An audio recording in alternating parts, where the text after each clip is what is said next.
Ndugu zangu, sisi hatutaki kusema maneno mengi, isipokuwa leo tumejifunza. Mwenyekiti pamoja na wafanyabiashara wenzako hawa amesema katibu wa wazalendo tujitahidi tuwe wasafi. Tumeona hali ya soko ilikuwa ni mbaya sana. Hapo katikati hapo usoni mnapoonekana hapo mnapofanya biashara panaonekana kidogo pasafi, uongo na kweli, lakini huku nyuma huku takataka zilikuwa ni nyingi mno. Kwa hiyo ninyi pamoja na wenzetu hao wazalendo leo wameamua kuja, tumetoa takataka, tumefanya usafi. Sasa msisubiri paka tuje na wazalendo hao kufanya usafi.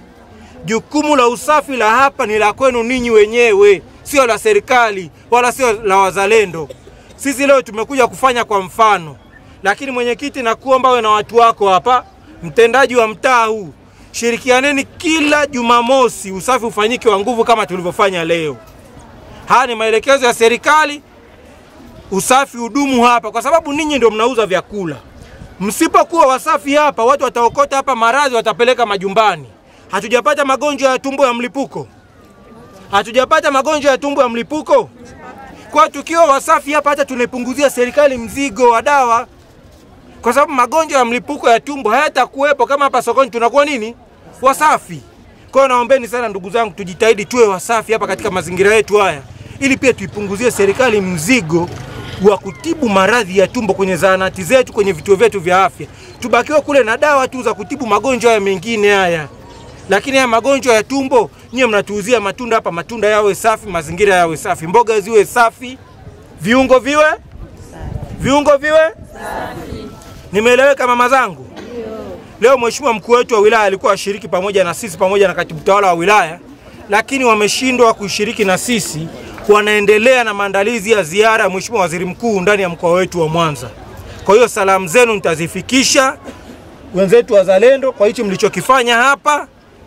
Nitawaambia namna ambavyo mnatuunga mkono katika kuhakikisha maendeleo yanatufikia haraka, hususan katika eneo la usafi na eneo la utunzaji wa mazingira. Tunawashukuru sana sana sana wenzetu wa wazalendo. Mheshimiwa Diwani, tunakushukuru sana wewe na wataalamu wako ngazi ya kata, watendaji wote na ninyi wananchi mliojitokeza hapa. Yaani naomba niwape hongera sana kwa sababu mmejitokeza kwa wingi, lakini zaidi ya yote mmeweza kufanya kazi ya usafi. Usafi ni wajibu wa kila mtu. Na leo tumeona paka wanaume wametusapoti, wameweza kufanya usafi. Lakini naomba tu jamani, swala hili siishie leo. Humu ndani hapana ushirikiano kabisa. Hasa huku kwenye kuku na hapa chini hapa. Niombe tu mwenyekiti wa soko, ikiwezekana haya majani yaweze kufyekwa kwa sababu hivi vyote vinavyouzwa humu ni vyakula. Kwa hiyo ili watu watumiaji wapate chakula ambacho hakina sumu, tutengeneze mazingira yawe na hali ya usafi. Mimi nawashukuru sana na Mungu awabariki. Usafi ni jukumu letu sote. Mazingira safi yanaweza kutufanya tukaepukana na mambo mengi sana. Niwakumbushe ndugu zangu, usafi ni jukumu la kila mmoja. Hili ni eneo letu la biashara, lakini hatulijali wakati humu ndo tunapata vipato vyetu. Si ndo tunasomesha watoto humu, ndo tunapata riziki humu. Yaani tuone kama vile tuko kwenye viyoyozi. Jipende mwenyewe, wanasema umaridadi unaficha nini? Maskini. Tuwe maridadi. Hakuna mtu anayesifiwa kwa uchafu. Ndugu zangu, tuhimizane. Zoezi la usafi serikali ilikuwa imetangaza ni kila baada mwisho wa mwezi, si ndio?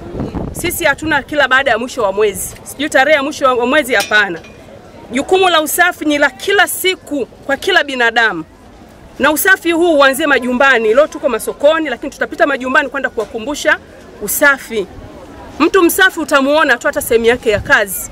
Utamuona jinsi alivyo, utajua anaishi vipi hata nyumbani, si ndio? Mtu msafi hawezi akafanya biashara yake kwenye mazingira machafu. Niwaombe ndugu zangu, niwaombe, mazingira ni ya kwetu sote, tushirikiane kuyatunza. Si ndio tujipe utamaduni wa kufanya usafi kabla ya kufungua biashara zetu. Tuhakikishe maeneo yetu ni masafi. Si mnaona ofisi za serikali zikifunguliwa kwanza zinasafishwa, si ndio? Fanyeni na hii ndio ofisi zenu za serikali. Msafishe kwanza ndio mnaingia kufanya kazi, si ndio Jamhuri ya Muungano wa Tanzania.